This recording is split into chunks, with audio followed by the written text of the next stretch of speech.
When Charlie Kirk warned of the so-called Great Replacement strategy coming from the southern border and how legal immigration is threatening white rural America, what he left out was context. The context of NAFTA and U.S. trade policies that flooded Mexican markets with subsidized U.S. corn and forced millions of farmers off their land. The context of the maquiladoras, which are U.S.-owned factories along the border that offered low-wage jobs, long hours, and few protections, while most of the profit flowed north.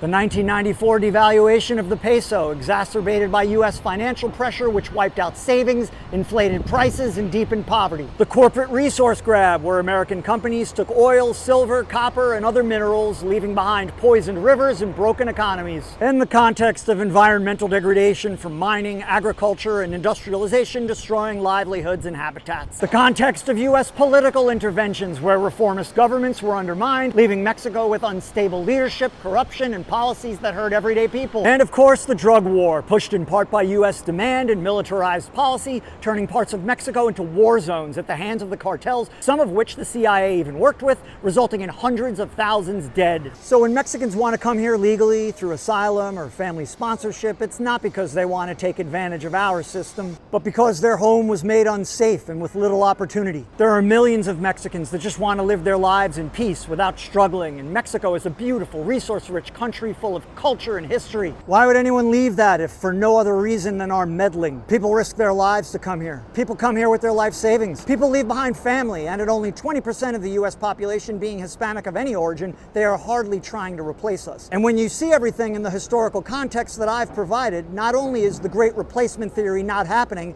if anyone has an issue with how that 20% is slowly growing, there wouldn't be a border crisis at all, and no one would be trying to migrate here in increasing numbers if we would stop destabilizing their country. And that's the context that matters most.